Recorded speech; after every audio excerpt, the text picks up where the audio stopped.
But for the most part, I think at least the first half, right? It felt like it were going back and forth between the Ravens and the Jags because they weren't doing anything. The Jags missed 2 field goals.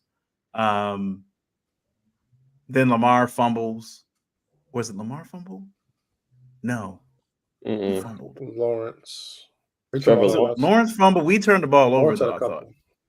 We had an interception. You a bad We had interception. terrible Interception. Then that interception Lamar threw over the middle of the field, right? Across his body. So he threw that, and then the very next drive, the Jaguars are driving down, and then Trevor Lawrence sees Arthur Millette or something, and I don't know what he was trying to do. If he was trying to do some and one stuff and just throw it up and spin past him or catch the other side. So I don't know what he was trying to do, but he just fumbles the football. Arthur Millette, if he was any faster, that would have been a touchdown. I was surprised. I was actually surprised when I was like, what? I thought he was gone for 6 for sure. I thought that was a touchdown. Yeah. I was like, man. I was like, okay, now I get why he gets beat on those plays in coverage. I'm like, now I see why. Don't got wheels. They're hesitant about putting him out there when Marlon and them were hurt. I was like, now I see why. Okay. Remember, we saw Marlon take a similar fumble back that one year. It was almost like that one against the Patriots. It wasn't like Edelman or somebody.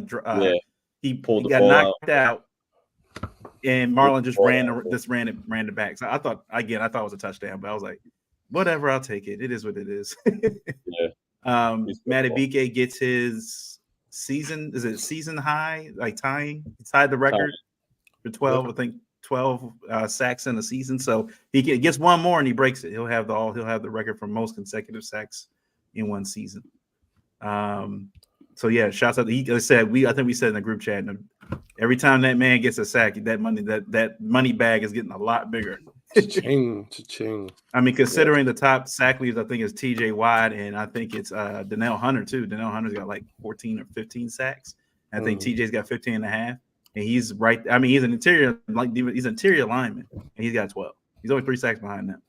Yeah. So that just goes to show like his impact on this team. And I think we said it last week. We were hoping for a pass rush in this game from Clowney and Owe. Didn't see it much. It wasn't until I think the game didn't really turn until I think Madubuike got that forced that intentional grounding against Trevor Lawrence in their own red zone. That's what I think turned the football game, because then after that, Madubuike was getting all the pressure. It's like he was trying the whole game, trying to figure out a way to get some kind of pressure, because in the first half and at least the first 3 quarters, they weren't getting Trevor Lawrence just sitting back there. Like he wasn't getting pressure at all, really. Yeah. So yeah, the defense played really good there. Brandon Stevens, but outside of one play, played great defense again. I think once Zay Jones went out with the injury, I think that was pretty much for their offense. It kind of went away after that. They did. The Jags did use your boy Travis, that tight end, on like one play. I can't remember his name. Ingram? No, not Ingram. It's the other one. Luke Farrell. They used him on one. It was a good play too. But he didn't see him anymore. Yeah, and it was like, okay, they didn't use him. But you said that last week. They don't use him. So, nope. And I mean, of course, the play that I think won the game. One ended up winning the game for the Ravens was Lamar's just Houdini play. Getting out of the sack and throwing it up to Likely, and it felt a lot like I said. I think it was that similar game last season where Myles Garrett was trying to sack Lamar Jackson, and he throws it up to Mark Andrews. Similar type play, and Myles Garrett is sitting there like, "Ow." No, and then Allen's sitting there like he's like, I don't get it. I don't get it. So I mean, it's just kind of. Yeah. Did I lose you guys? No, still here. Okay. Yeah. Hear you. Yeah. So it was Lamar just doing Lamar things, and I think you reminded people on Sunday Night Football like Lamar Jackson. It's just let's say that they one of one. Like he's just a different element. Like that reminded me. I think of that Nike commercial they did with Michael Vick and Terrell Owens. That CGI one that they did. It was a similar type thing. The defensive guy tries to sack Michael Vick and he does the same spin move out of it and throws it like it was a Madden play. Like it was like it's not something you see quarterbacks do. Yeah. So I mean that was right there. I think that won the football game for the Ravens. And then of course Keaton Mitchell, who was on a great run when he hurt his leg, but the way the defender tripped his leg up and he landed on that knee awkwardly. You saw the thing bend back. And I saw that live. I threw my remote on the floor. I was just like, I knew right then and I was like, yeah, his knees. I was like, his knee's done. I was like, there's not. He went, he grabbed his knee immediately and rolled over. I was like, yeah, that's it. That's it. Like Ravens can't have anything ice. And it wasn't until the end of the game when I realized, like, we got to see Melvin Gordon again. He's gonna be back. And of course, they activated him yesterday. So I was just like, okay. But all in all, look, the Ravens are. I think I looked at the record. The Ravens are 6-1 on the road this year. They were the best away records. I think it's one of those things that no one talks about. And look, even like a lot of people in the local media and everybody else don't really talk about it. But the Ravens have one of the best away records in football, considering the teams they've played. And they're going away again against the 49ers come this week. So they haven't been winning pretty at all. I don't think they've been playing any of their best football the last three weeks. But I think, like you said, Travis, earlier in the season, they were losing games like this against the Colts, against the Steelers, and then before the bye week against the Browns.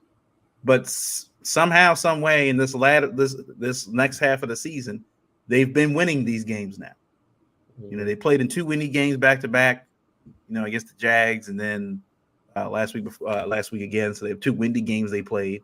But I will say they did a better job of running the football. It wasn't until Keaton Mitchell got hurt they started running the football better, which I didn't understand. Because we have been saying that Keaton Mitchell needs to get about 20, 25 yards a carry, but then Gus started running well. Justice Hill ran really well.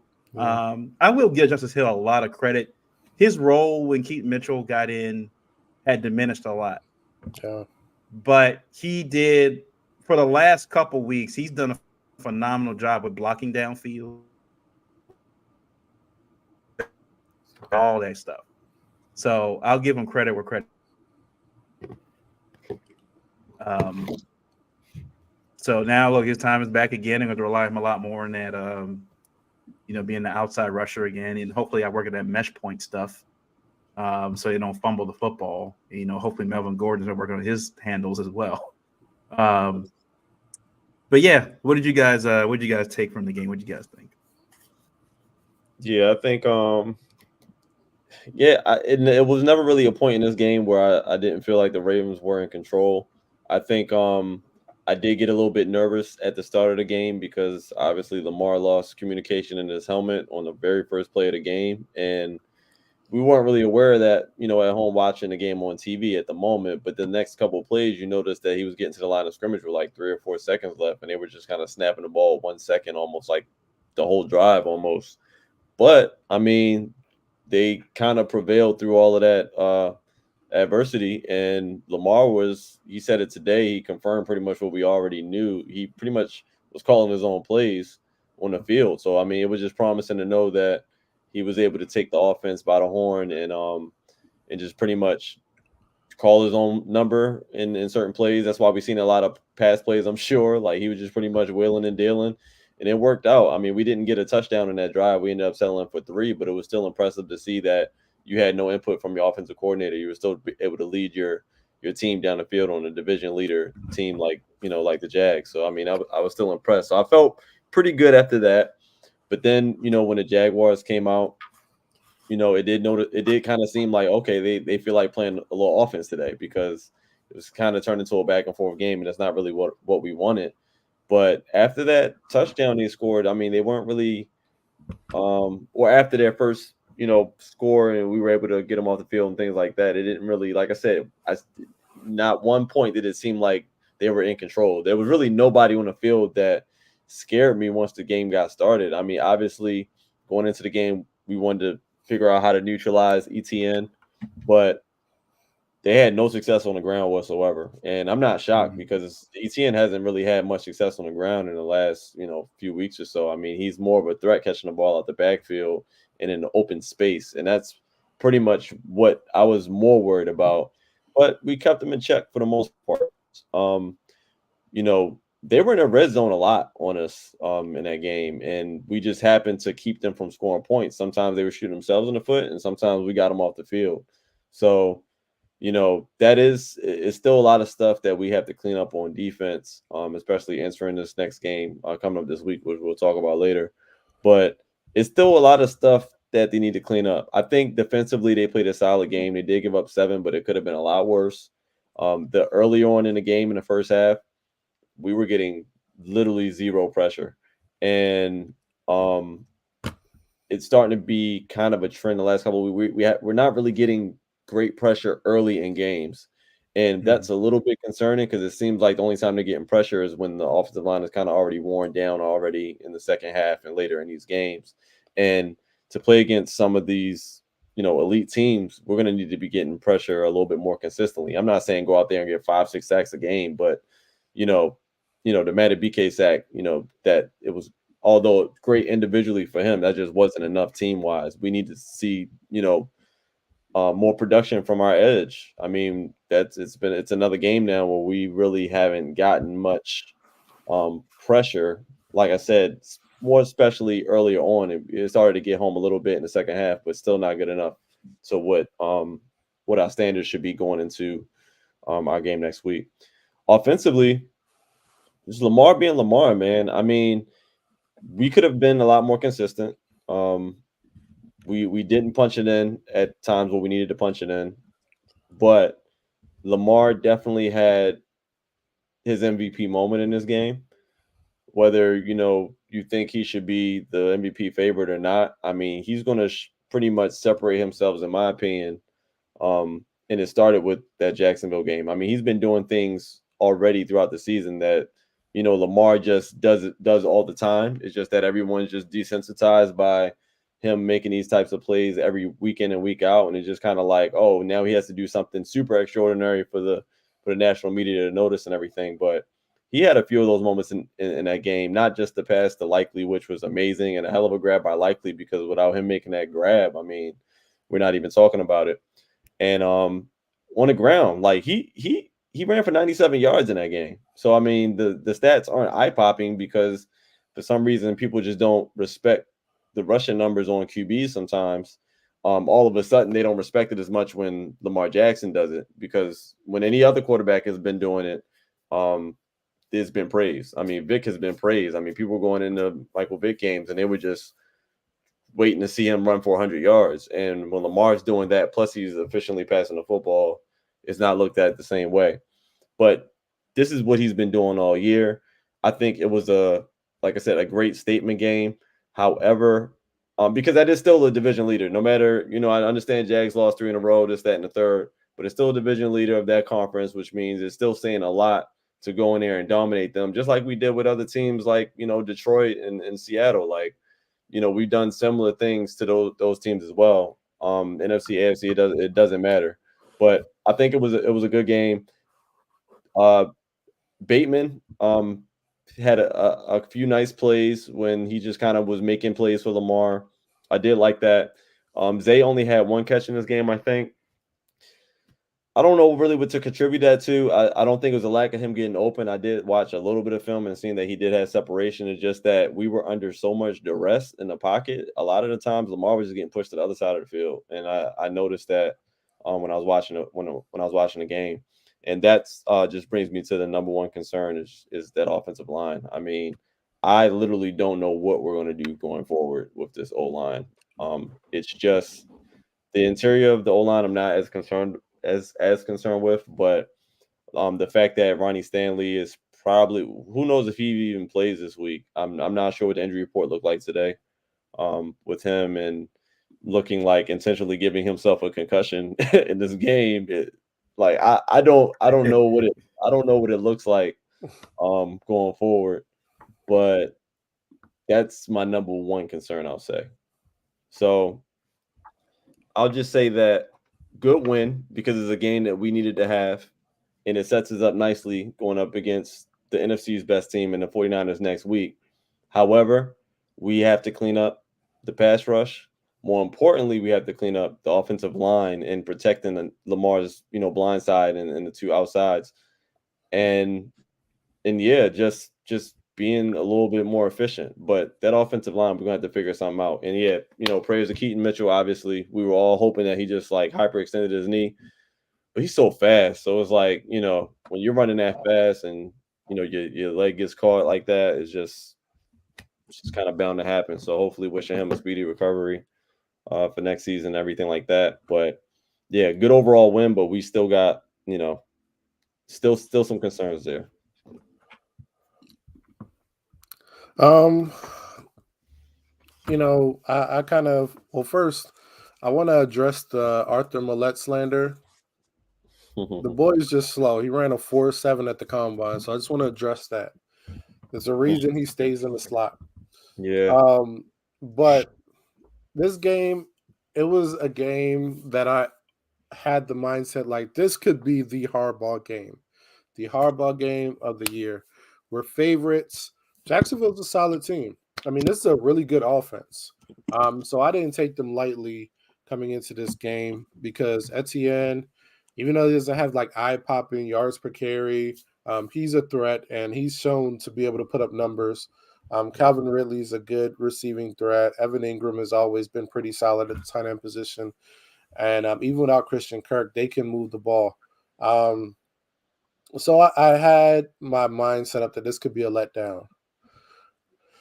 Early on, I was starting to feel like this could trend that direction. The beginning of the game, like we all said, like that, the issues with the headsets wasn't great, but Lamar was doing his thing.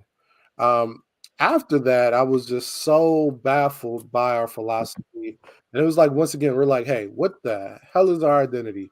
What are we really trying to do? It's like we're always trying to adjust to the defense instead of identifying what we want to do to, whether it's ground and pound or attack through the air or a very balanced attack. We don't identify what we want to do. We want to truly let the defense dictate what we do offensively. And I don't think that's a great thing because it never seems like we have any consistency. We don't have a feel for the game. So, I was really disappointed as the rest of the first half continued. It felt like Lamar truly at times in this game just had to make it happen. It wasn't like there was a strategy or until the fourth quarter where we started to really just run the ball with Gus Edwards. But before then, it was really like Lamar just making plays in spite of the game plan, in spite of the offensive line struggling.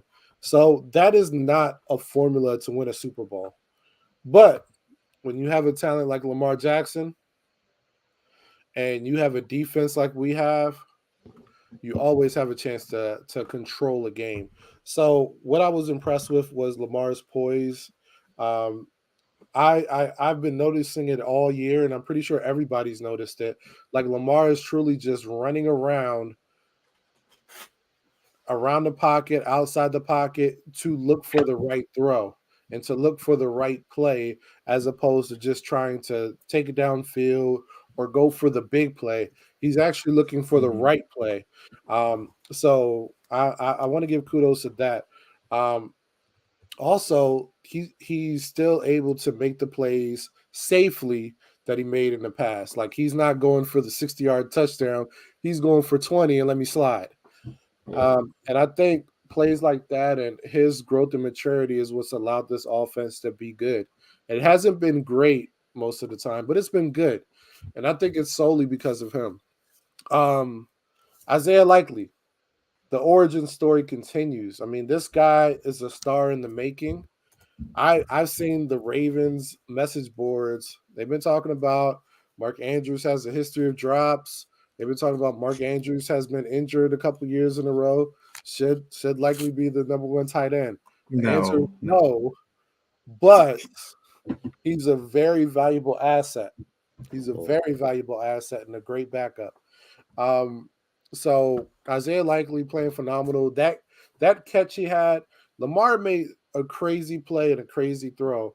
But if we're honest with ourselves, that play doesn't happen if Likely doesn't box out, go up there and snatch that thing.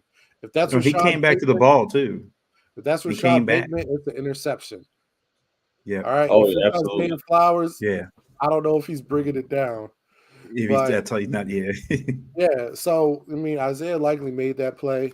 So he's really been stepping up. Like offensive line, I mean, Linderbaum has been solid. Zeitler's been solid. I like at times the rotation we're doing with the tackles. I hate that we have to do it, but I like that we do it sometimes. But Ronald Stanley, I'm not even gonna call you Ronnie, Ronald Stanley, because you're playing old, man. He's just a liability, man. Concussion or not, ankle injury or not, he's just been a liability for us.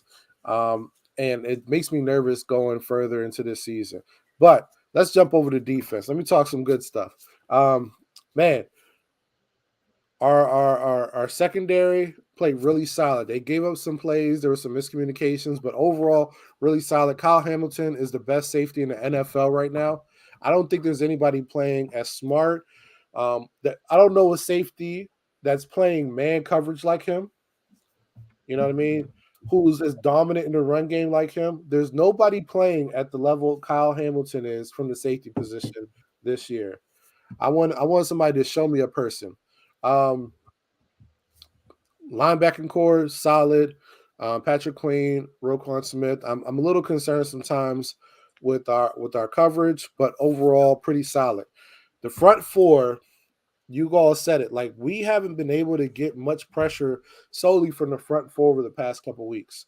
The second half, we started to see, it become more positive, but we need the front four this coming week to dominate. We need it. Mm-hmm. I don't know. Once again, we need an APB out on Jadeveon Clowney, man. This guy disappears. Where's Oweh? He's a O. He's zero right now. He's not really making a lot of plays for us. So we need that front four to really step up. I mean, Michael Pierce has been solid in the run game these past few weeks. I mean, I know he's taken up like 2 gaps just by himself, by standing there. So, he's been really solid. But I think for us to really hone in and be dominant going forward in the playoffs, we need that front four to step up. Marlon, great bounce back game. You're still not an all-pro, but great bounce back game. I was lucky to see that. And I love that Lamar called him out and said he did, yeah. And he did. So hey, great. So you need to play better. Yeah. But yeah, overall, solid game. We were in control most of the game. Early, I was doubtful, but we took control of that game, and I had no doubts come the second half. So great victory for us. Yeah, they were talking about that.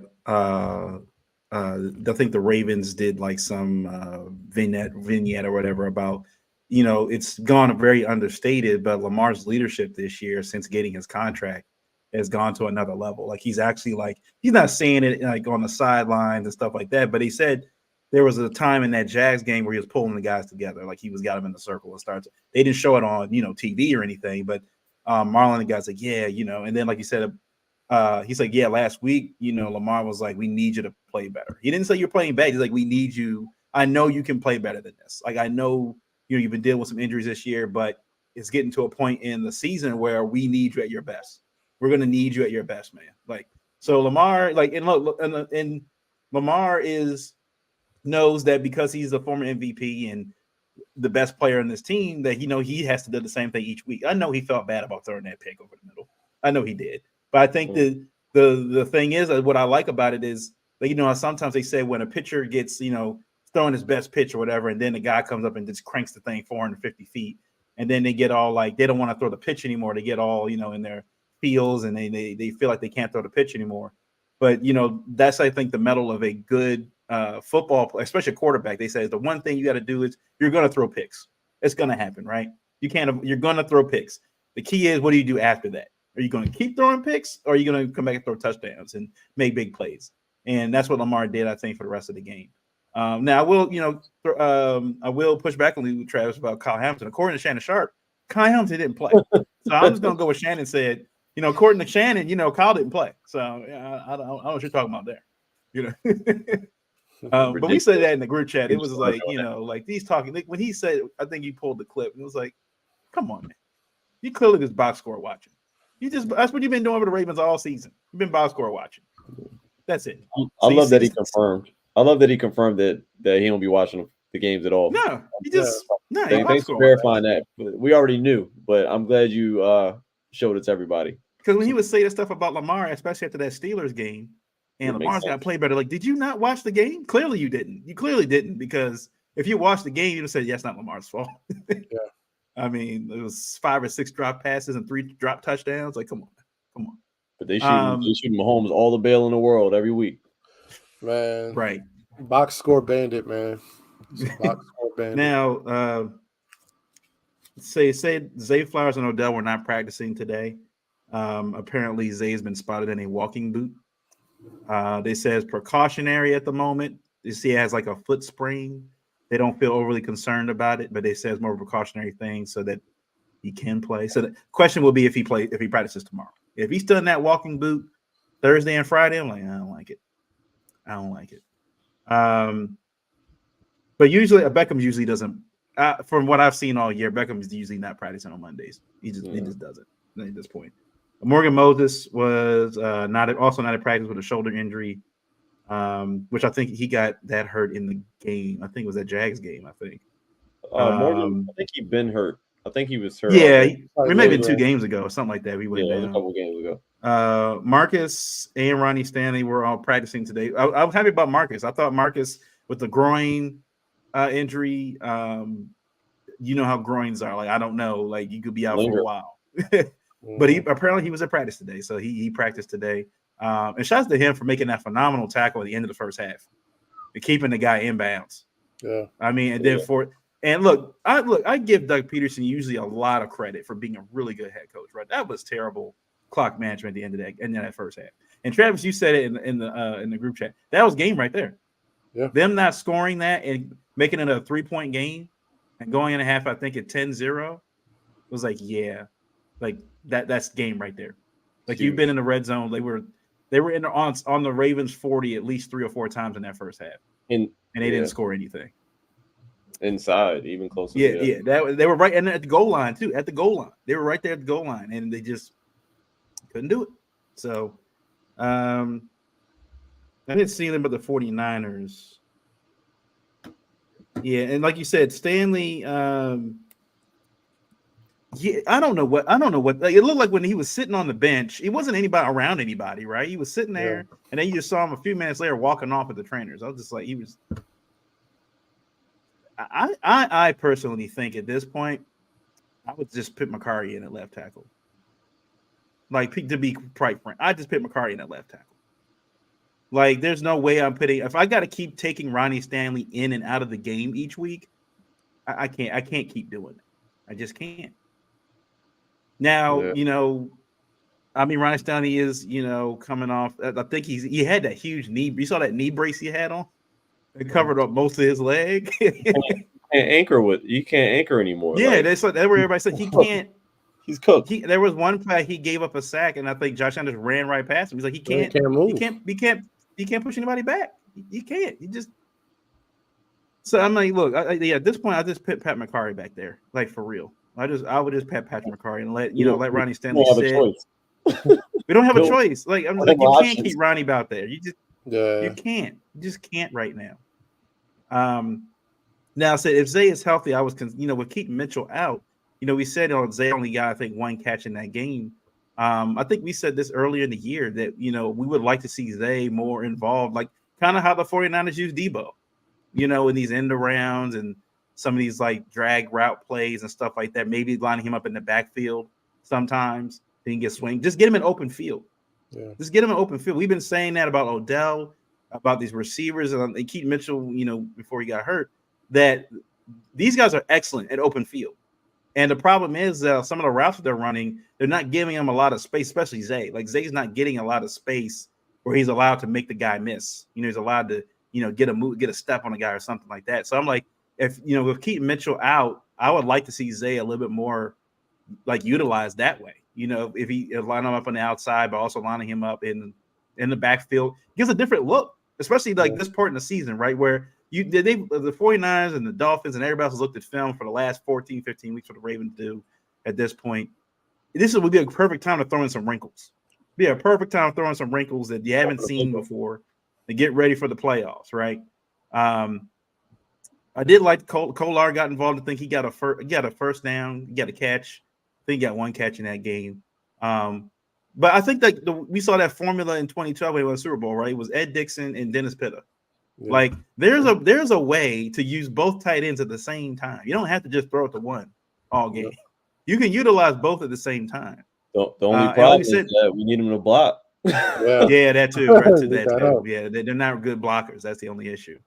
And then if Mark Andrews does come, I don't know what Mark Andrews' status is at this point. I don't know. It's been hoped that he might come back by the time, like maybe the conference championship game if the Ravens get that far. We'll see. I don't know. But you can use both. He did it at Georgia.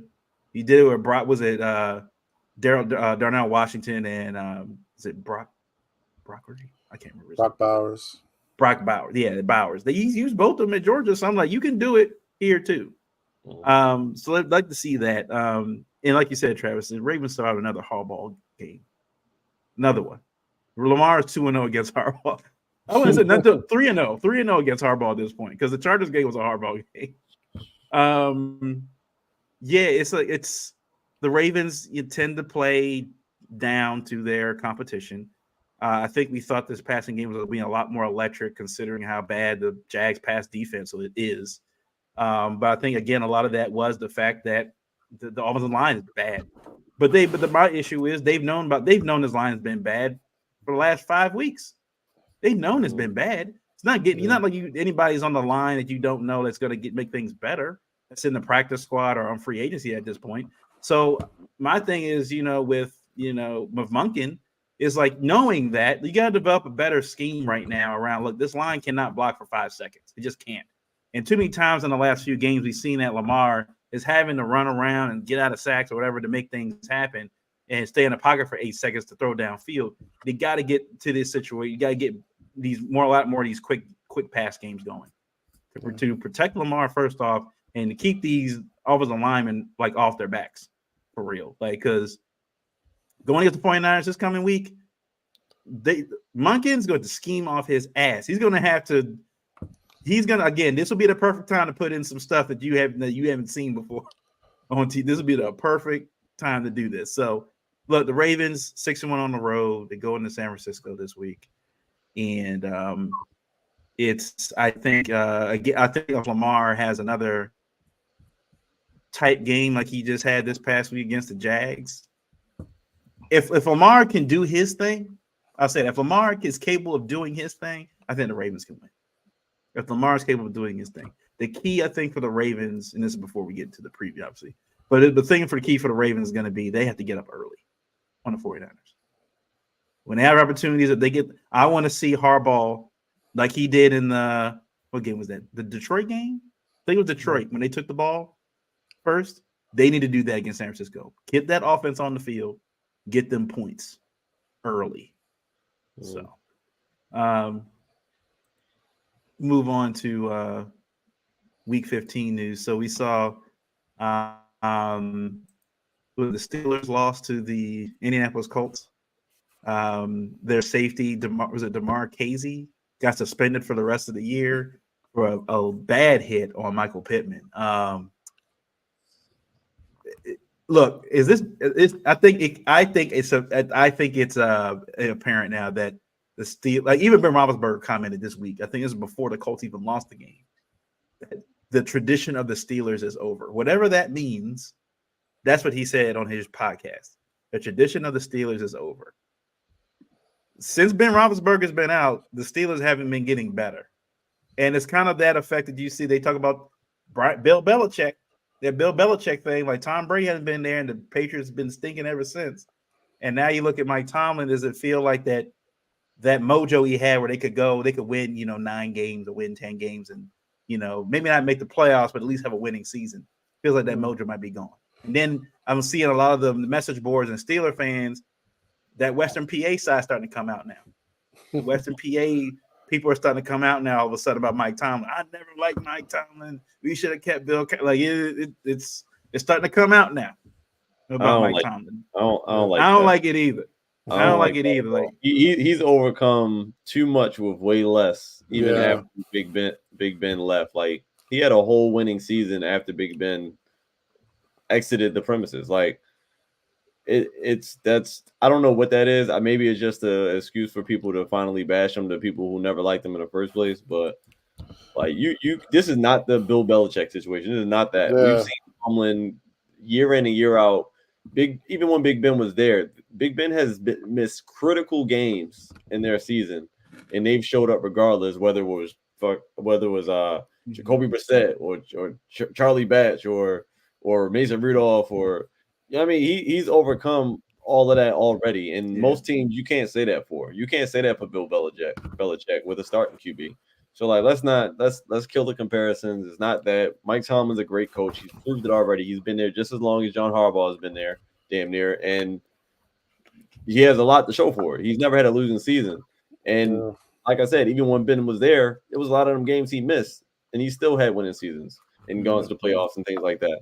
So yeah, missed me with that. And I'm not even a Steelers fan, but I am a Mike Tomlin fan, and just as a man in general, and as a head football coach.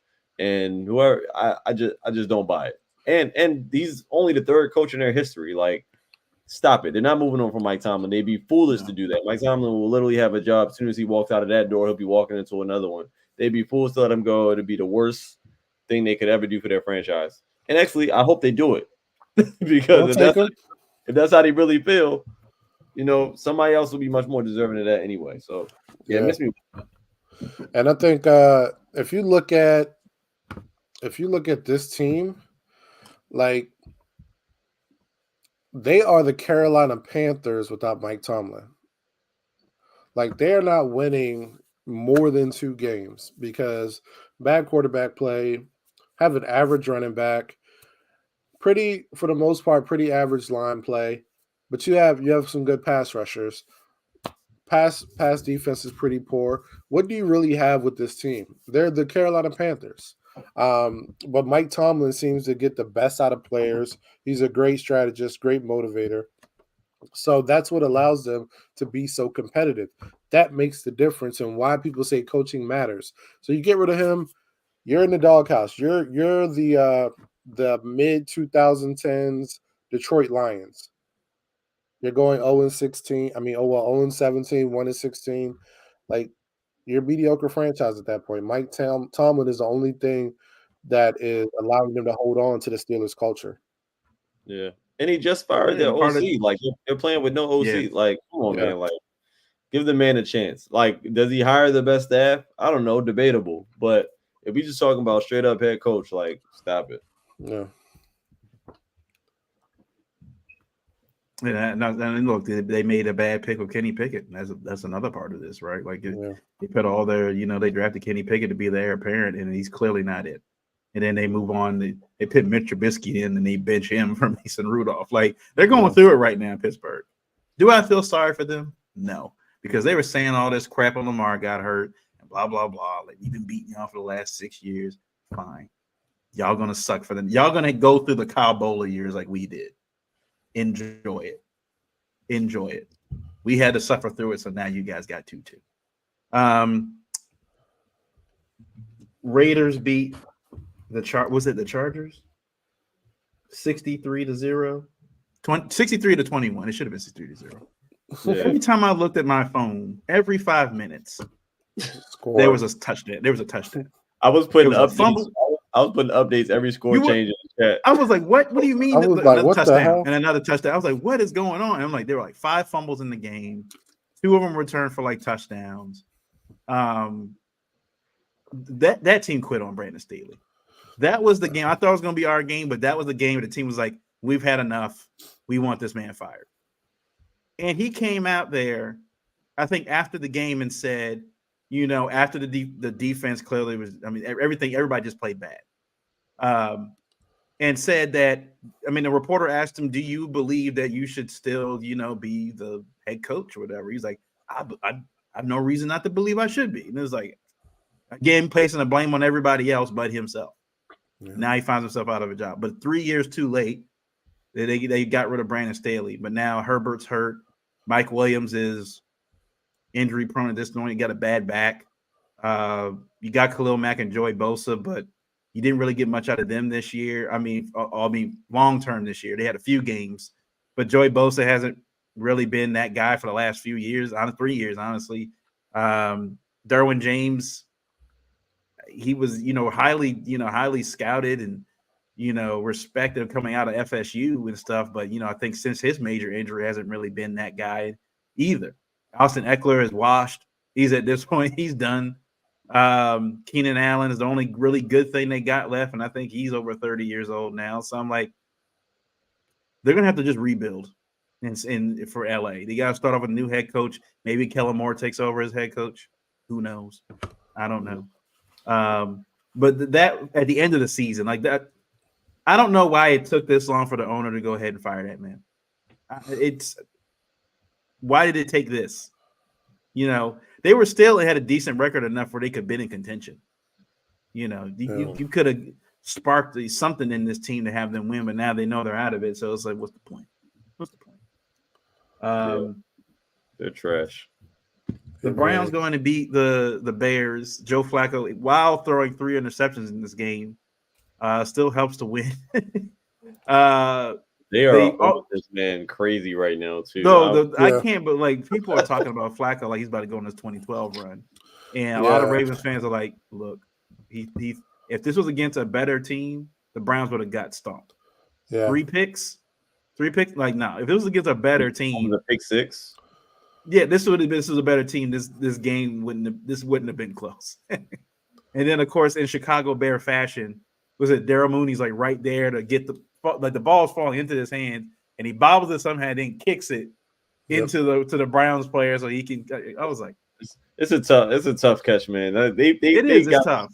Those super slow motions, and it was fast. That football kind of it's a hard reaction. It was spinning too, so it was like it was tough. I felt bad for him, but it is what it is. Yeah, so the Browns are still in it. The Bengals are still in it. Jay Brown and Joe Flacco are keeping these dudes alive, man. It's the Flacco experience.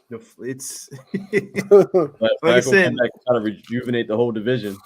Oh man, right? Yeah, it's like I would love to root for Flacco, but he plays for the Browns. I can't do it. Just can't. Just can't do it. What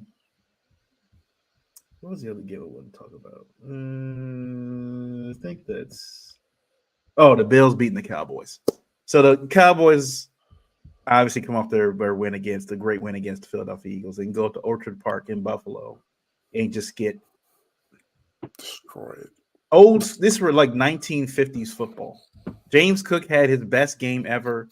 He had like 200 all-purpose yards, like 180 something rushing yards, 3 touchdowns. Stephon Diggs had like 2 catches, I think, all game. I think Allen only threw the ball 16 times the whole game. They said he only threw the ball 97 yards. He had to do nothing. Nothing. They ran the ball. He threw like a wheel route to James Cook, like a couple passes to Diggs, and that was his day. That was it. That was it. Fraudulent. Now I will say, minus the Cowboys, I knew this was going to happen. I said after the Eagles game, like that was their Super Bowl. They've been all hyped for that game since the Eagles. This is what the Dolphins are like this, and the Cowboys are like this. When you get them out of their home stadiums, ass. They're not good. They're just not. They can't. I will say I am tired of the talking heads bringing up the Bills. Yes, the Bills are playing better football right now. They're 8-7. Congratulations. But they're still in the hunt. They're not even in the playoffs right now. They don't have a seed. But everybody's talking like I saw they did rankings on Colin Cowherd and I think Speak of their top teams in the AFC, and they got the Bills in the 3rd or the 4th position, depending on what show you're watching. Nah, that was teams that are in the playoffs. Was that Honcho show? Speak with Joy Taylor, and he had the nerve to ask the question: "Are the Bills the best team in the AFC?" They're not in the playoffs if the season ended today. How disrespectful was that? Yeah. Why can't I like Joy's response? She was like, "Are we not going to talk about the Ravens? Like, we just going to act like the Ravens don't exist?" Some respect on, like, come on, man. Like, we're not going to put no respect on the Ravens at all. Like, you can big up one team without downing the number 1 seed. I mean, granted, we're used to this treatment and we kind of like it that way. We prefer it, right? But like, come on, man. And they're acting like they made it seem like, oh, Josh Allen just had this great game. He threw 16 passes for under 100 yards. Lamar Jackson went out there and played his ass off in an away game. Like, Yeah, I think you froze it, dog. Yeah, man. And Freezing up a little bit. I think that what I hate is that they had to go into Miles might have to close out of that X-rated window he got on the other screen.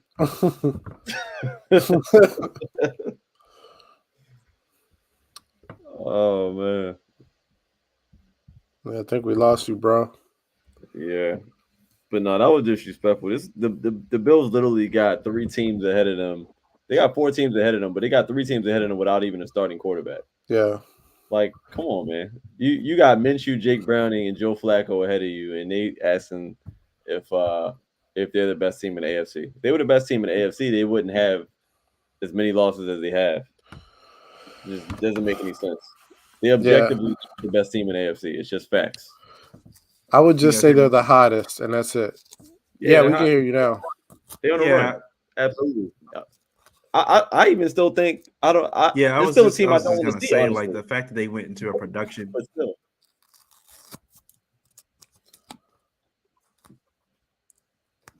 Hey, Miles working on that satellite delay. Yeah. No, I was gonna say like what was it? For Speak, they had to put that in production meeting for that segment. Yeah. To go into this. They went into a production meeting to talk about that segment. And like, yeah, that sounds fun. That sounds good. Let's talk about the Bills being number 1 team in the AFC. Made no sense to me. Yeah. Made no sense. But so shout out to Joy Terry for at least giving the Ravens some respect. Like, let's not act like they were like, yeah, like the best team in the AFC. That's not even in the playoffs. And even if they went out, they still may not make it. You know, but depending on what the Dolphins do or whatever like that. Like they still may not make it. Right. Yeah. So I'm not going to talk about a team being the best in the conference and they're not even in the playoffs right now. Like let's I could get it if you were talking about the Bills and a number 5 seed or a 7 seed. Ravens a number 1 seed. Got 11 wins. Come on now. Yeah. Come on. Going on 12. I did want to talk about this stuff before we move on to the MVP, I guess, talk or whatever. I think Ryan Clark brought it up. I think end of last week or I think it was end of last week.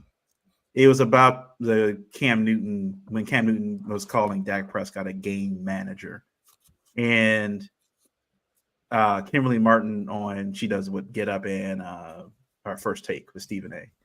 And when she made the comment saying like, oh, he was talking like a guy that's in his basement, you know, and stuff. And it was just kind of, you saw Dominique Foxworth on Get Up, and he was just kind of, he was looking like you could tell he wanted to say something, but he was like, nah, I can't say nothing. I'm not going to say nothing because I'm on ESPN, so I can't say nothing. But then Ryan Clark comes on his show, The Pivot, and basically, you know, makes the same statement that he did without calling her name out and just said, you know, I'm going to say that somebody said he sounded like he came from the basement, you know, from mom's basement. Like, let's acting like, and then she made that she looked right dead in the camera, right? And said like, oh, Cam, you know, we're talking about backup quarterbacks. Where are you? Sitting at home. Like, I think Ryan Clark did it very professionally and respectfully. Basically told her, you need to remember who you were talking about. Like Cam Newton was one of those guys. Like Cam Newton MVP. at Auburn threw like 48 touchdowns his Heisman Trophy year. 48 touchdowns in the SEC.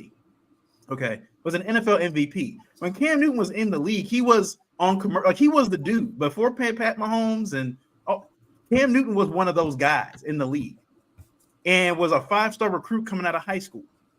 Like Cam Newton has always been that guy. He's not just because he wears some weird hats now and his clothing style is a little eccentric and stuff. But look, that's just his clothing style right now. That he likes the hats and the different style clothes and stuff. That's fine. But I think a lot of it was the gatekeeping aspect. As much as they'll talk about this, a lot of FS1 and ESPN do not like the fact that these athletes have their own shows. Yeah. They don't like it because journalists for the last 40, 50 years have been the ones telling the stories about these athletes. They do the documentaries. They do the newspaper articles. They do the books, on these athletes when they retire and stuff, talk about their life and talk about their, history and stuff like that. They've always been the gatekeepers, but now the athletes with the Pivot and Cam Newton show, Michael Parsons show on Bleacher Report, and a couple others are telling their stories while it's happening live. They're doing it in basketball. I don't think I've really seen anything baseball related, but they've been doing it in basketball and football for sure, where guys who are actively playing, telling how they're feeling, what's going on.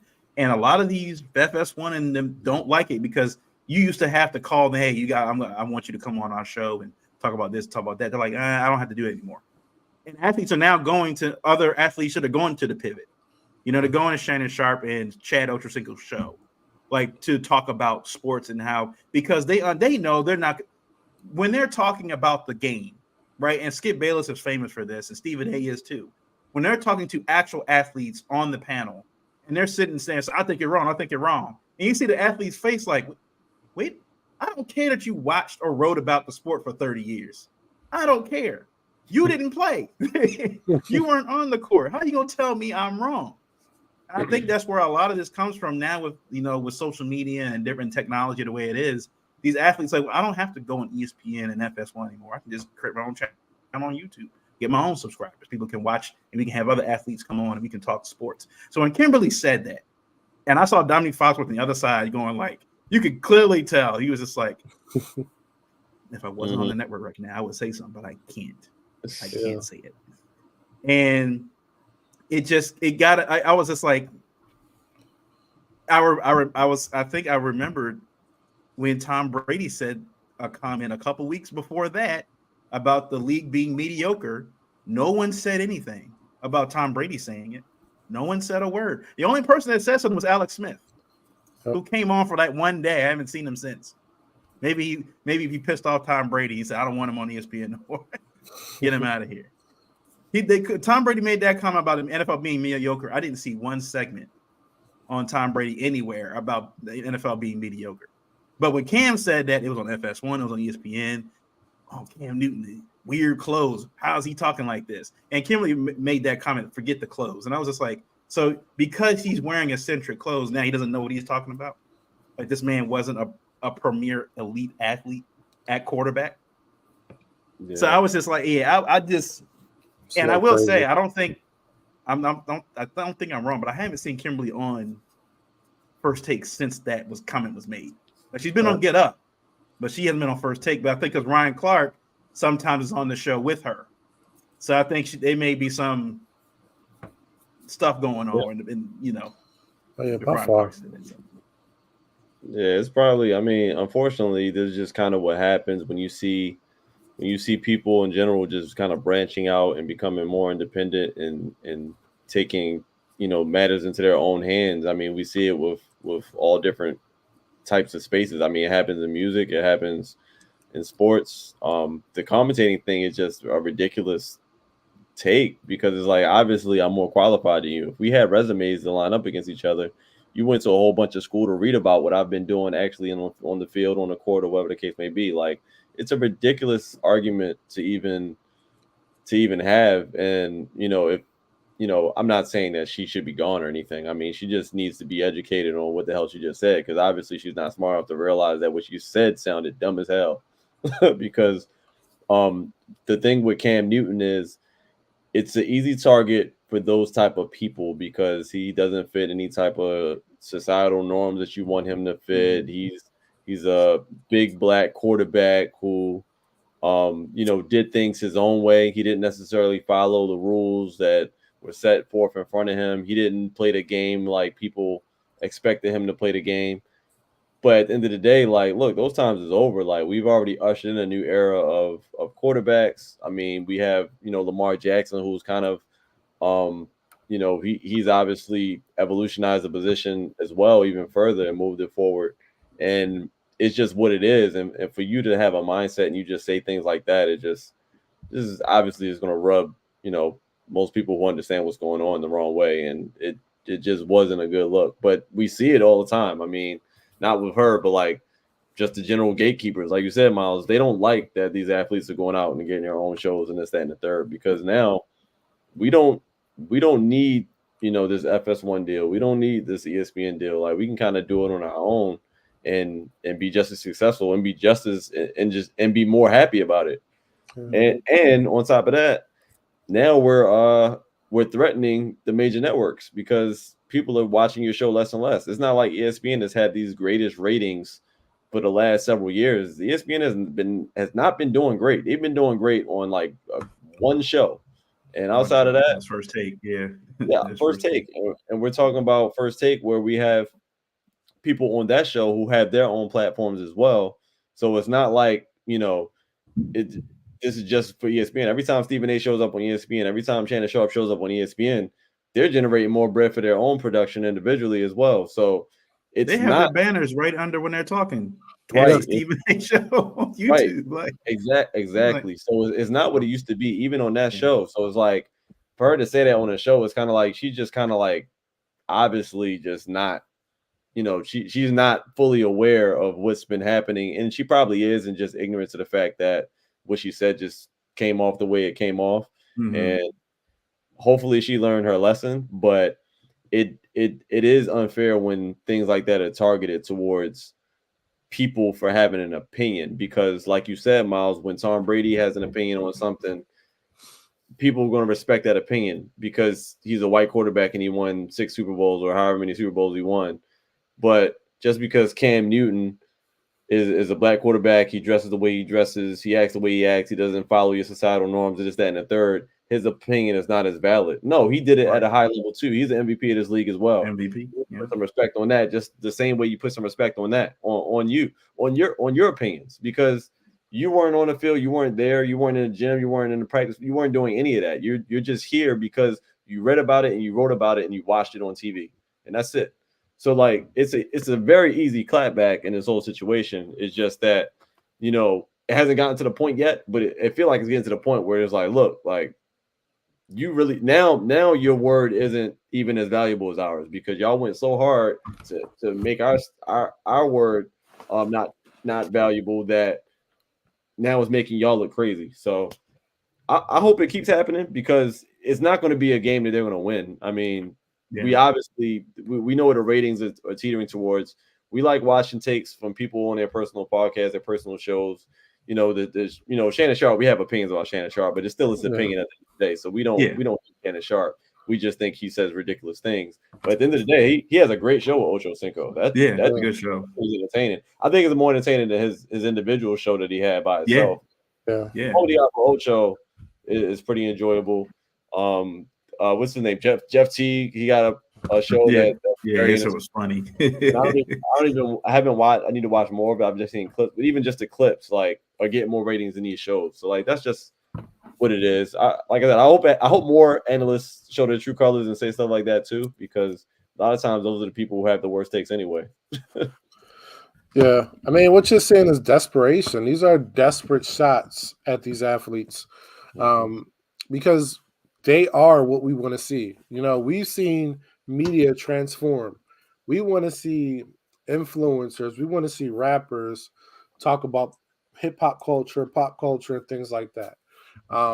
We want to see people that played the game, know the game, have real insights and not speculation. We don't want to see Skip Bayless as much and his 1.2 points per game in high school. We want to see a guy like Jeff Teague who has true stories from his playing time, has true insight, understand what goes into being an NBA player. We want to see him talk about the league. You know what I mean? We want to see Cam really give his opinion, because this is a guy that played. He's been a top tier MVP. He's been a guy that's a journeyman towards the end of his career. He's seen the top and the bottom. So this is what we want to see.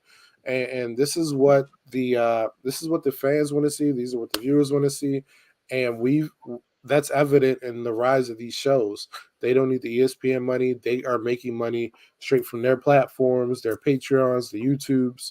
This is what the general public wants, and you're seeing desperate attempts to shame them by some of these people who are trying to hold on to their jobs at ESPN, because we know, when that new year hits, that's usually when ESPN's about to do those cuts. So, I mean, there's a jealousy, and it's unfortunate that it's that way, but, it's the nature of the game. We want to nowadays, music-wise, everybody wants to see the TikTok stars and the young people and the young rappers. But now, in sports or media, we want to see the guys that have true insight. The game is changing; it's evolving. You know, there shouldn't be this much hate for Cam. Like Tom Brady said, worse, and he got nothing. He got shot Right. bail. Yeah, and I think like you guys are saying is, I mean, it's I think gone are the days of where people accept who you throw out there in front of them on TV to talk about who has an opinion, like Mad Dog Russo and Stephen A. Smith and all this like stuff. Yeah, you guys have been journalists for 30 years and you've covered the game. You have all these so-called contacts and people you know and stuff like that. But we just didn't they just former I think she was on either CBS or Fox or either one of them, and she made a comment like on a show talking about she made up a story about a coach or something at the end of a game that she just made up.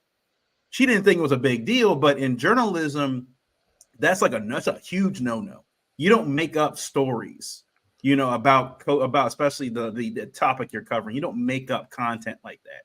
But she said it, and it's like, I mean, we've heard athletes say this all the time, where they refuse to do interviews with certain reporters and stuff because they take what they say out of context. They'll take one little sentence they said without covering the whole thing. Why Marshawn Lynch towards the end of his career was like not talking to reporters at all. Right when he was the Super Bowl, he's like, I'm just here so I don't get fined. Like he's like, I'm not talking to y'all because when I start talking or say something, you're gonna take something out of context and you're gonna frame me a certain way. That's not correct. And I think that again with these shows, it also what I like about these shows too is that it allows these guys to be a little bit more open and real about what's going on. I feel like when they're talking to reporters, they gotta be real guarded and they real like, all right, like I can't really say this, I can't say that. But you look at the guys like that are I think like Corey said about Gilbert Arenas show, he's had Rashad McCants on there. I think he's had Steven Jackson on there a couple of times. Like these guys talk about their life in the league. And how things are going and stuff. And like I said, the story like Gilbert Arenas talked about him breaking guns in the locker room. Everybody's always wanted to know those stories and stuff. And I think that's the other thing too, is like no longer do we have to speculate about what happened in the locker room and stuff. Like when the Giannis thing happened this past week, he dropped 62 points and then he ran into the opposing team's locker room to get his ball back because they took the ball into the locker room. And I think they were talking about it the next day on the podcast. So I was like, we get to hear that now from the players, and we can believe them because they're like, why would they lie? Why would they lie about that? Like They're sitting there joking, laughing, fun, or whatever like that. So again, I think it's that old guard, like I said, journalism, and I think journalism and the athlete itself have always had a contentious relationship since they've been around. It's like journalists have a narrative about framing players they like, a certain way, and players they don't like for whatever reason. They may not be a bad person or even a bad athlete, but because they don't like them or because they didn't give them the scoop that they wanted, now I'm going to start putting bad stuff about you. I'm going to start taking stuff you said out of context. And I think players are like, yeah, we're not doing that anymore. We're not doing it anymore. So we're going to tell the stories and you're going to listen to us. And I think the fans have showed it. The fans have showed. Like we saw ESPN already made some big cuts back in, was that July, September? Yeah. They made some huge cuts. They got rid of more than half their staff, and on like Jalen Rose is gone. A whole bunch of people are gone. Yeah, I think it's it's making that shot looking directly in the camera by Kimberly, and I like Kimberly too. And it's just like making that shot at Cam was like that was unnecessary. Yeah, because you don't do that to Dan. You don't do Dan Orlovsky. Nope. I like Dan. I love Dan. I love Dan. I think he really knows football. But let's be real. The one thing he's known for is stepping on the back line of the end zone, causing his own sake. That's what he's known for. That's what he's known for. Cam Newton has been at the best level at every tier of football. Pee wee, high school, college, NFL. He has been the top guy at every level. So let's put some respect on him. Okay. Yeah. Put some respect on. So yeah, look, the MVP race. I put on my Facebook page. I was like, I know they're not really talking about it right now, but it feels like the MVP race comes down to Monday night, Christmas Day. You got at least three of the top MVP getters, I think vote getters in the game. You're going to have Steve Mack, Brock Purdy, and Lamar Jackson in this game. And I'll ask you guys this. Do you think Lamar is thinking about that part of this game? Or Lamar more thinking, I already did the MVP thing. If they give it to me, great. But I'm more worried about getting that ring at the end. Do you think Lamar is even like considering worried about this? No, I don't think he's worried about it. I think it might have been a different story if this happened to be the contract year opposed to last year. It might have meant something for him just in a matter of locking up his future. But I mean, he's already paid. MVP this year will be great, but I think us as fans, we want it for him more than he probably wants it for himself. I'm sure he wants it, but that's just not where his focus is on winning the Super Bowl only. So he's going to do that, by any means necessary, whether that means putting up eye-popping numbers to get us the win or whether that means getting into the guys who need the ball to get us the win. So I don't think that, I definitely don't think that he's thinking about that, focused on it, or whatever the case may be. But of course, like you said, taking care of the Niners, I think would solidify it for him. I think that'll definitely up his chances significantly. So he has that on his mind. And I think, the two things will kind of play into each other. So you take care of business in San Francisco, have a dominating performance and win that game. He's probably going to win it anyway, based on only having a couple of games left in the season. So I think that's more so on his mind, is dominating San Francisco than it is winning the MVP. But doing one might get you both. Yeah, I think this is so far from Lamar's mind. I think his sole focus is the Super Bowl. I feel like he's at that place where he just obsesses about it. And I think, how he's not chasing stats and how he's like pulling up on runs and just the way he plays right now lets me know he's not worried about his stats. He's worried about what's going to win the game. And I think that's all he's focused on. I think this is just like something he'll just be grateful for if he wins it. But at the end of the day, he wants to go get the W no matter what, whether he puts up big stats, whether he throws for 110 yards and a touchdown, he's fine with that. He doesn't want the MVP. He just wants to win. So I think it's just that simple. This is just a different type of guy. Yeah, and I think they said like the leadership that he's shown this year is like he's focused more on the team, like a team as a whole. Like we need to get to the Super Bowl. Now I will say, if Lamar wins another MVP, whatever comparisons they give him against current quarterbacks outside of Pat Mahomes needs to stop. Like if he wins 2 MVPs, like the only person he can talk about is him and Mahomes. That's it. Don't talk about Josh Allen and Herbert and or even Hurts for that matter. If Lamar wins an MVP race, like the conversation is over. It's him and Mahomes. Period. Yeah. All Lamar does is win, man. All he does is win, and he does it as a high clip, and he's been doing it with way less than any of these other guys have ever had throughout their careers. And to me, even going through this Brock Purdy, the comparison going into Monday night, Brock Purdy versus Lamar, Brock Purdy is actually favored to win the MVP as it stands right now for whatever reason. But Brock Purdy's playing with a whole nother potential MVP on his team. So, like, can you really be the MVP when you're playing with another MVP candidate? Basically, like, what are you saying? If you go down tomorrow, Christian McCaffrey might still carry. He might still do his thing. Yeah, but y'all still might not. You still might not win. But if Christian McCaffrey goes down, you're probably not going to win.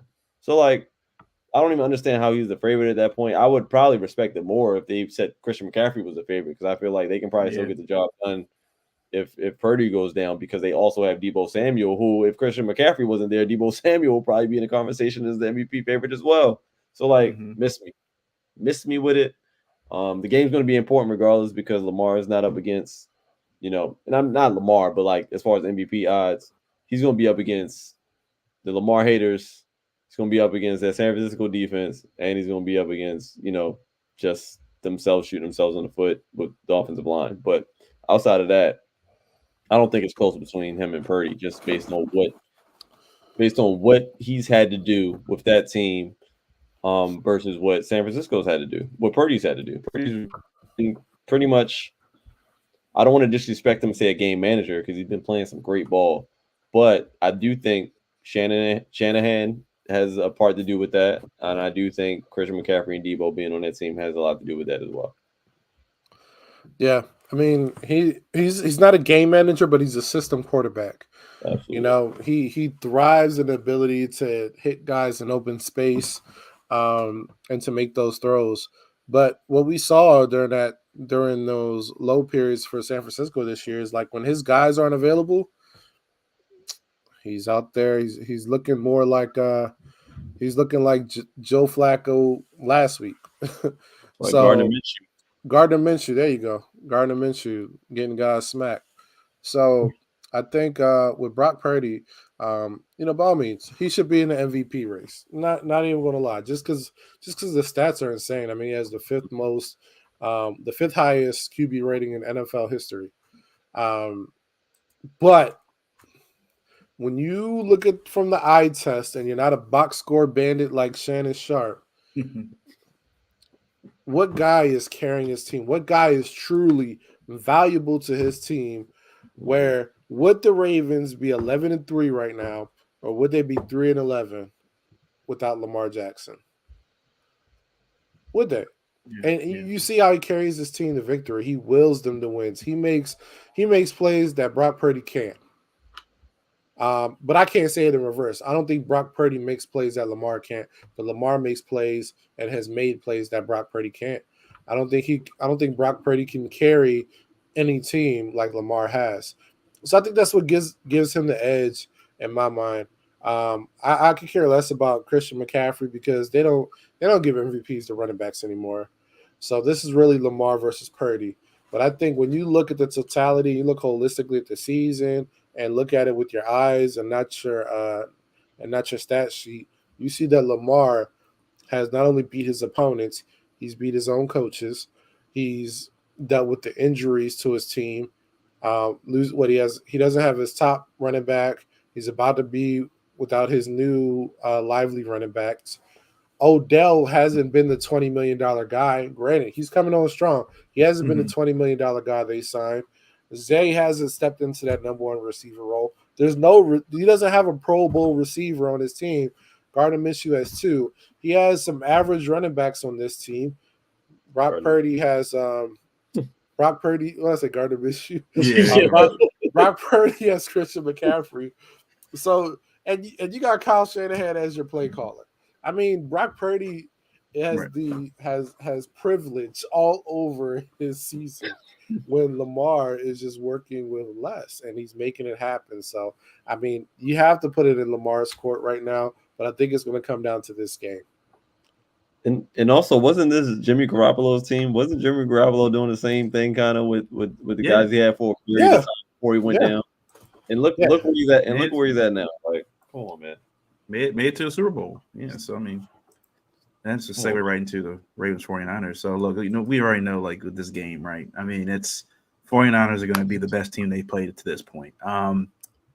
I mean, I looked at the stats, and the ranking, the stuff. The 49ers are on both sides of the ball, top 5 almost in every category. The only weakness that the 49ers have is pass completion percentage. So they will allow you to, you can throw the ball. Like, they're not going to allow the big play, like over the top. They're not going to allow that. They'll give you the stuff underneath. They'll give you that, right? Their run defense is pretty good. Of course, they added Chase Young after the trade deadline, around the trade deadline. You got Christian McCaffrey's healthy. Debo has Samuel's healthy. I think the key for this game is, I don't even think, like, honestly, not even going to really focus on Christian McCaffrey. I think for them, take Debo out of the game. If you can find a way to neutralize Debo, kind of like the Ravens did last week against Etienne, neutralize Debo because he provides that extra element in the offense. He can line up in the backfield. He can line up out wide and act a wide receiver and all. He can do all that stuff. If they can kind of contain him, right? And I think the other aspect of this is Madubuike. You guys said it before we were talking about the Jags, right? They got to get pressure early. They can't wait until the second half. Because if they're going to get pressure on Brock Purdy and he's allowed to sit back there and the way they've been running their offense, right? Brock Purdy's been getting the ball out in 3 seconds. Like 1, 2, 3, bam. 1, 2, 3, bam. Like, it's going to be on Roquan and P. Queen, especially, They got to do a really good job of guarding that middle. Kyle Hamilton's got to stop all that. Him and Brandon Stevens and Marlon, for that matter, got to stop all their screen stuff. They have to show the 49ers very early on, this is not going to work today. They got to stop them at every possible moment they can. Now, look, there's going to be moments in the game, I think, that McCaffrey's going to have a big play. Debo's going to have a big play. But it's going to come down to, I think, if the Ravens can hold the 49ers to just kicking field goals instead of touchdowns, that's for on defense, right? Now, for Brandon Stevens, who do you guard? I guess because Debo, they move him around so much, I would have to say he's going to probably be on Ayuk. He's going to probably be on Ayuk. Debo, I guess it's Marlon. Maybe you put Darby out of the doghouse. And have Kyle following him around. I don't know. Yeah, maybe Kyle. Yeah, I'm not. Like I said, this is gonna be Mike for both sides, right? I think for Mike McDonald and for Monken, it's gonna be their most. It's gonna be their toughest game to scheme. Because, like you said, with Fred Warner, especially on the defense, for Monken, what do you do with him or Fred Warner? Jennings, the cornerback, they just got a pick 6 last week and ran it back. They have playmakers on every level, of this team. And I think they've already given everybody's like, the Ravens are going to lose. 49ers going to win this game. They're at home. I think even people in the local media have kind of already said, yeah, the Ravens lose this game. It doesn't really matter as long as they beat the Dolphins next week, But I don't think it's not a winnable game. The Ravens do a really good job of playing up to competition. Like we said, they've when the Lions came in here, they were number 1 in their division when we played them.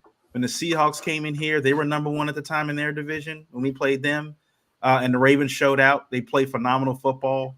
Lamar's even said, we got to get back to more, maybe some play action, some rollouts, things like that, putting this line on just moving things around so the line doesn't have to just straight up block Chase Young and Nick Bosa, this week. So it's gonna be a challenge. Without Keaton Mitchell there, I was definitely hoping Keaton Mitchell would be available for this game. This is the game I really wanted to see him featured in, but he's not going to. But you don't really have. You got Justice Hill's going to probably be utilized again. I think, like you said, Travis been saying for the last few weeks, get that wheel route in motion. Get that wheel route going. I think in a game like this, they're going to have to show so many different looks, I think, for that defense that they haven't seen before. Because I think if they're too predictable in this game, it could end up messing with them. They can't start slow, that they have been the last few weeks. They got to get in the end zone. I think that's going to set the tone for how this game goes. Is if the Ravens win the toss or whatever, and they get the ball first and score a touchdown on the first drive, I think that sets the wheels in motion for the Ravens. Like, oh, we can win this game.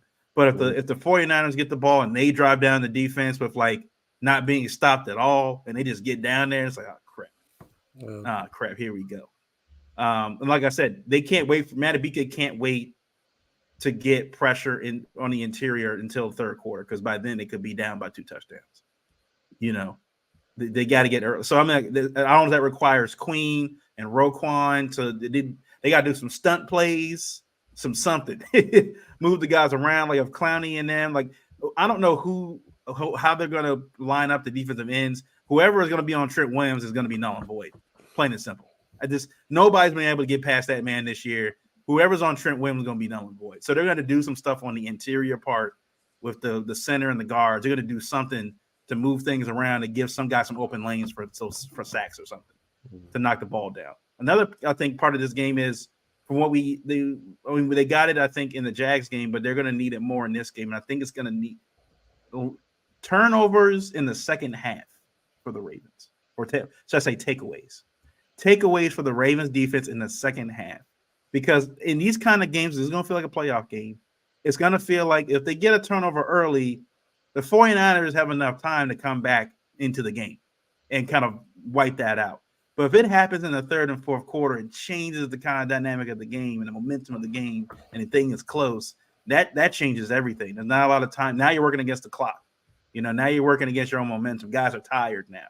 So, yes, I would love the Ravens to get a takeaway in the first half, but I would love to see them especially that defense, make key plays in the second half to change this game, much like they did in the Chargers game. They had to do that in the Chargers game. And they got that. I think was it the Davian Clowney got that? Was it a sack? The strip fumble in the fourth quarter when the Chargers were driving towards the end zone. They got a strip fumble and the Ravens got it back. Like that's what the Ravens are going to need in this game. They're going to have to play. They're going to have to take segments from like the last 15 weeks, 14 weeks of these different games and put it all together this week, because this is really going to be for the Ravens going forward. Forget the Dolphins and the Steelers game coming up. If the Ravens really believe that they're going to be able to win the Super Bowl, they got to play well this game. They got to see it.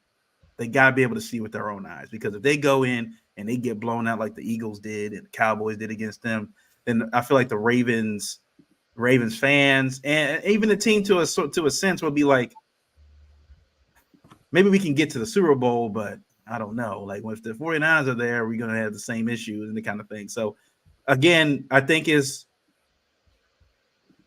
Lamar. Can Lamar outduel Kyle Shanahan and Brock Purdy? Is the key to this game. And I don't even think Lamar, like you guys said, Lamar has to throw for 350. I think it's going to be a combination of what it was last week. Lamar is going to have to make some plays with his legs, and when they get into the red zone, score touchdowns. That's what I think the key is. Yeah, again, I think Travis, you mentioned this a few weeks ago too. Time of possession in this game. Keep the ball out of the San Francisco 49ers' hands, the offense. Keep it out of their hands. Run the foot. There are going to be times in this game throughout the 4 quarters where there are going to be moments where it's like, all right, let's run the ball. Let's take about 7-8 minutes off this clock. Let's not give especially if the Ravens towards the end of the half get the ball, score a touchdown, and it's like they got the ball right, but they notice like, all right, there's like 6 minutes left on this clock. Let's wind this thing down a bit, so when the 49ers do get the ball back, they only got like a minute, maybe 40 seconds to do something. They don't have a lot of time to do much of anything. So, yeah, again, Harbaugh's going to have to coach his best game. Like, everybody's going to have to be on their best in this game. Everybody's going to be on their best in this game. But I will say, I think the one thing working in the Ravens' favor is no one's really giving them a chance to win this game. Because I already know on Monday Night Football, the analysts come up, everybody's going to pick the 49ers. They're going to be at home. They're on a roll right now. Everybody's going to pick the 49ers. No one's going to pick the Ravens. No one. So I think that's the only thing is that everybody's it's kind of already probably putting them out of it. So the Ravens are working with that a little bit. Maybe they can shock the world. Yeah, it's going to be one of those. It's a unique game for us, man. We're going to have our biggest test on offense, and we're going to have our biggest test on defense, and we're going to have a biggest test on that sideline coaching a football game as well. Like you said, not just the offense and defense, but our coaches are going to have to coach up the best game. I'm hoping and I'm praying that a lot of the things we've been kind of frustrated about these past few weeks is just due to them kind of not opening up the playbook. Maybe they're trying to save some of it for, some of these types of games. I will say, whatever they're saving, I don't think we can save no more. Unfortunately, we got the 49ers this week, and saving that stuff to the playoffs is probably not going to cut it. So we are going to have to play our best game. I don't really have many concerns about Lamar Jackson because I just feel like he's going to show up for this game. He's going to be ready. He's probably going to, have to overcome some things just because, the rest of our team is not going to have a perfect game, but they still just have to play their best game. My number one concern is just going to be that offensive line. They're going to have to figure out a way to scheme up some type of offense that's going to keep Chase Young, keep Bosa off of Lamar. Like, it's just not going to work if they're just continuously getting pressure. Like, Lamar can do almost anything, but we don't want to start the game off and he's under duress. It's just not going to be a good sign for the rest of the game going forward. That's really my only concern. As far as getting looks downfield, is once again it's going to depend on our offensive line. Like, if they're not protecting Lamar, then this game could go left real quick, and it can go left pretty much early on. I do think they'll figure out a way. I don't think Stanley's going to be involved in that equation whatsoever. I think they are going to end up just having Makari out there on the left, and we're just going to have to see what we do. I don't know if that's going to mean incorporating extra tight end in there just for extra blocking, but they got 2 dogs over there. It's not just one pass rusher. I mean, last week we had to deal with Josh Allen. And that's the guy we kind of had to keep an eye on, and he still kind of inflicted some type of pass rush, even with that being said. So it just has to we have to figure it out one way or the other. But that would be kind of my biggest concern.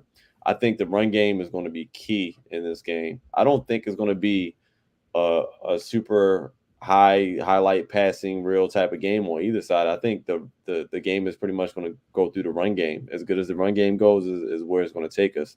Like you said, with time of possession, that's going to be important, because the less we get to see Christian McCaffrey line up in that backfield, the better. And that brings me to my second concern. But another key to the game is, we cannot have those leaks in the run game. We did shore it up last week. We look a lot better in the run game, so we got to kind of keep that going.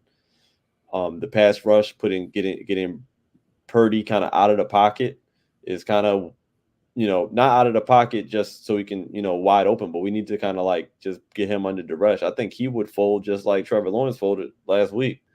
It's just a matter of keeping that pressure on him early and often, because like you said, like we were saying earlier, waiting to the second half to get pressure on this team, the game, is going to be already over. So I think that's really important. I'm not concerned about Madubuike getting pressure. He's going to get his pressure. He's just going to need help. Like, a part of Madubuike's success early on, was that we were getting pressure on the outsides as well. And the fact that we're no longer getting pressure on the outsides as well is kind of like, it's kind of making the defensive line a little bit stagnant. So it's definitely going to be important to keep pressure on them. We're going to pick somebody, whether it's Debo or whether it's Christian McCaffrey.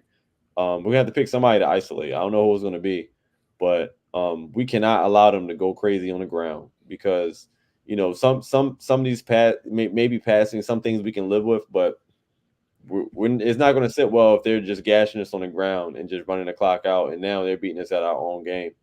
So I think it's going to be highly critical to figure out what we're going to do with Christian McCaffrey as far as in the run game. Because if they're running the ball effectively, let's just keep it real. With Debo just playing receiver and they're running the ball respectively, we're going to respect that a lot more than we probably respected it with other teams. And they got the threat of Debo just being anywhere on the field at any given time. Yeah, everybody's going to have to play their best game, including Kyle Hamilton, who's been playing great. He's going to have to play better. And that's saying a lot, because it ain't really that much he can improve on, but he's going to have to play his best game still. So that's, Brandon Stevens, he's going to have to continue to show up like he's been showing up. Marlon Humphrey took another step forward last week. So, he had a bounce back game like we talked about. Everybody's just going to have to play their best game defensively. I'm more so worried, like I said, about stopping this run game. If we can make them one-dimensional, I think that's going to be key. Even though they're very effective and efficient passing the ball as well, I think if we can force them to only be able to do that, I think that will go better in our favor than them just running all over us and then being able to, kill us on play action and things like that. So I think that's really the key. Lamar, I just hope that he doesn't have to overcome too much. I want him to have a dominant game without having to, make up for what we're not doing well and shooting bail for him having to, make up plays for what the offensive line is not doing. So, like I said, everybody just have to kind of be on their P's and Q's. And even Lamar himself, this might be a game where we can't afford the dumb interception. Like, he might get one of those every other game or so. We can't afford that in this game. Like, this is a team that's going to make you pay for it. They're going to capitalize off of that. So it's kind of tough to say, the keys of the game. I do think this is a winnable game. I do think, we can get this done. But, the keys of the game, when you get the top three, offensive, defensive, the keys of the game, the list is long. The list is long for us to get this W in this one. But, we're also on a win streak.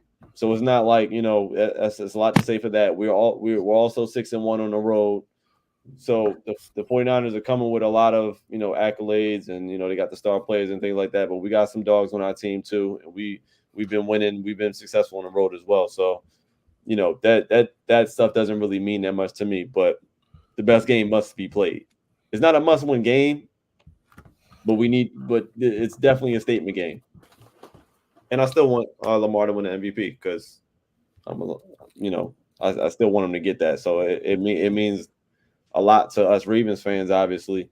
But just in terms of Lamar, you win this Niners game, it's almost like whatever happens after that is like they really have nothing to say. So Yeah. Let me paint this picture, man. This is the first time in NFL history the best teams have played this late in the season. Like, it's crazy. So I want to talk about like how this is a strength versus strength game. Like, they're strong offensively, we're strong defensively. We're strong against the pass. They're one of the top passing teams. We're one of the top against the run. They're good against the run. But, man, there's hope because this team has a weakness that we can exploit. Dre Greenlaw, linebacker, one of the worst coverage linebackers in the NFL. Strong against the run, terrible against coverage. The 49ers may be missing, Hargrave and Eric Armstead on Monday night. Their backups combined missed 5 tackles last week and had terrible PFF grades. I mean, like a 20, 23, and 25. Chase Young hasn't been playing as well the past couple weeks as he did when he first came to the Niners. The issues that San Francisco had during the middle of the season defensively were with missed tackles, right? Last week against the Cardinals, they missed 16 tackles against the Cardinals. So we have guys that can make you miss. We have guys that can run through you. We have a quarterback that makes everyone miss. So there's opportunity with Yak running the ball to really attack this team where they really struggle, and that's actually making solid tackles. They're speedy, they're physical, they can cover, but they're very sus when it comes to making tackles. So I think the strategy for us offensively, run the ball, get the ball in the guys' hands in space, make these guys miss tackles. Because if the Arizona Cardinals have you missing 16 tackles in a game, imagine what these Ravens are going to do. So that has to be the strategy offensively. I feel more comfortable with our offensive line, knowing that Hargrave and Armstead are out, but you still got Young and Bosa on the edge. What I would like to see that I saw this past week, I love seeing what's my guy's name? Pat Ricard in the slot, crackback and out of the slot. Mm-hmm. You know what I mean? I think that toss play that we ran early in the year, this would be a great game to use that with Justice Hill, with my man Pat Ricard crack blocking off that from the slot. I think we have opportunities to really neutralize their pass rushers. It just comes down to Monken. I hope that we attack these weaknesses they have because they're clear as day. And, the missed tackle issue is pretty big. That's a pretty big thing, missing 16 tackles in a game. I don't think as much as we complain about the Ravens defense when they have missed tackles, it's never been that bad. So I think that's how we attack them. Defensively, we have to tackle. We have to tackle because their offense. No yak allowed. No yak. Yeah. Their offense is predicated on getting these guys into space and making you miss or running through you. That's a strength of Deebo Samuels, and Brandon Ayuk can make a guy miss. And then Christian McCaffrey, he can break tackles. He has speed. So we have to be able to tackle. But we have to stop the run. I think it starts with stopping the run. I think, Trey, you said it. Like, if you make them a one-dimensional team, I don't think Brock Purdy is going to put up the same numbers if Christian McCaffrey isn't successful and we just sit back there and tee off on him and just cover. So I think if we neutralize the run, if our front four gets pressure on Purdy, we can have a great game defensively. I'm not saying a great game like we're going to shut him out, but holding them to 17 or 20 points, I think that's a win. And being able to put up, points offensively, I think that's to be the strategy. So I think we have to come out defensively. We have to be physical, smack them in the mouth, put pressure on with our front four, neutralize Christian McCaffrey, because this is a team that is very dangerous. But our defense, they've had this look in their eye, even when they haven't played good. They've had this look in their eye. They've had this swagger that they believe in what they can do, and they think they can stand up with anybody. And I believe that too. So that's what I think. That's the keys to the game. Offensively, we have to get guys in space. We have to get the yak. We have to get yards after contact. That's gonna be what it comes down to. We can't make mistakes because this team doesn't turn the ball over. They turn the ball over 12 times this year, which is the second best in the league. So we have to not lose that turnover battle. So those are the keys to the game. I'm hoping that we come out with a victory. Lamar plays great, but that's how we got to attack this team. Yeah, much like what the Cowboys did against the Eagles a couple weeks ago. A lot of the takeaways were like physical play, like they punched the ball out, hit guys hard. Like this is going to be a physical game, right? The Ravens defense, I think, what we've seen the last few weeks has been extremely physical. The offense is going to match that energy on the other side as well. The offense is going to be physical. The line's going to have to, again, it's that bully ball mentality, right? They're going to have to show something to that 49ers defensive front that they have. Like we want this game. Like we want this game. I feel like Roquan look, I think he's going to have those guys ready. Like I have no question about the defense. Like I think we saw Kyle Hamilton. I don't know how this guy make tackles sometimes because he'll just put his hand on some guy's foot and the guy just goes down. Like Kyle Hamilton just finds a way. Like he'll be the guy's in the screen and he's like already being blocked and he'll put a hand on him and the guy just he's down. Like I'm just like I don't know how Kyle Hamilton makes these plays sometimes, but I think that's going to be he needs to be a key player in this game. If Kyle Hamilton keep the wheel routes and all that stuff. Any screen plays and stuff and keep that stuff at bay and not allow them to extend the plays doing that kind of stuff. Like you said, I think that's going to be paramount to for this Ravens defense, making Brock Purdy, now I got to throw it downfield. Now I got to throw it to if Brandon Stevens and Ayuk, who else do you trust down there? Who else is it out there outside of Debo and Brandon Ayuk? Who else are you going to throw the football to? They've used Kittle every now and then, but not as much as they used in the past. So I'm like, this is going to be a physical game. Who can out-physical the other? Turnover. It's going to be like for the Ravens, I think the mindset is you got to play this game like it's the Steelers game, right? Imagine it's the Steelers. You're battling for the AFC North. You know how those games go. Don't turn the football over. Get takeaways, and we'll see if Tyler Wallace can make a phenomenal play in special teams. Let's see if we can get that. We can get that this week. If Tyler Wallace can make a phenomenal play in special teams, not even necessarily return, like get return one for a touchdown. If he can get the Ravens in just good field position, if the Ravens defense can keep the Ravens on the 49ers side of the field most of the game, I like our chances. But the Ravens are going to have to go 90 yards, 80 yards against that 49ers defense. I don't know how they're going to make it down the field that often. So I think it's going to be it's definitely going to be a field. It's going to be a field position game for sure. And I'm just I'm hoping the Ravens. I think Lamar's going to be Lamar, and Roquan and that defense is going to be really good. The question is, can likely have another game like he had last week? If Zay is playing, can he ball out? And same thing with Odell. Can we get more out of Odell this week? That's going to be key, I think, for this game. So, all right. Before we get out of here, what's the scores? What you guys got?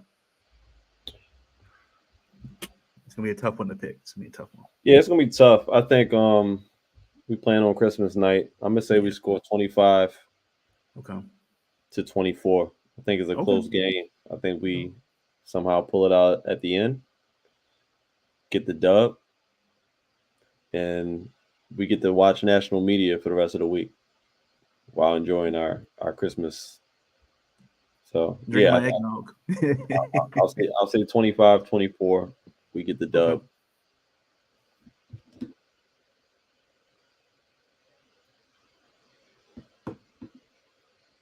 You're on mute, Travis.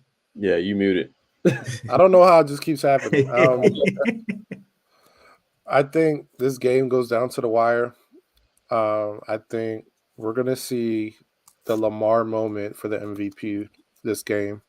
Back and forth, physical game. Lamar throws a game-winning touchdown pass to Odell with 45 seconds left. 24-20. 24-20. Okay. Because the 49ers on the year average 30 points a game. So they holding under 30. Yeah, I mean, that's most teams, right? If you can hold them under 30, you can beat them. So that's going to be key for this game. So I'm going to say 28-26 49ers. I think the Ravens come close, but I think that what's badly what's going to happen is that the Ravens are going to score a touchdown, but there's going to be too much time left on the clock for the 49ers to go down the field. It's going to be bad coaching decision by Harbaugh, and not clock management's going to be poor. Like y'all should have left a little bit less time, and the 49ers are going to get down the field and score a touchdown. And it will be a close game. The Ravens held tight, but I feel like that's going to happen. So, yeah, I said 28-26 49ers. So hopefully I'm wrong. I hope I can come on here and say I'm wrong. But yeah, so this will be the last one until after Christmas. So everyone have a happy holidays. Merry Christmas. Don't drink too much eggnog. Hope you didn't go into debt spending Christmas gifts. Especially you two. You guys. It's newly married and one getting married. So these Christmas gifts this year is going to be expectations are high. Her birthday's the day after Christmas. Oh man, you just get no break. Hey man, I feel for you, bro. Yeah, I do. That's rush, bro. Pray for me. That's all I ask. Man, all right. Well, hopefully Santa Claus puts a little bit extra bills in your stocking. Little extra bills in that paycheck right. This Christmas season. So everybody have a happy holidays, Merry Christmas, and hopefully the Ravens pull this one out. And Lamar would go 15. If he wins this one, he'll be 15-4 in primetime games in his career. Nice. And he'd be 20-1 against the NFC. Yeah. That's remarkable. That's crazy.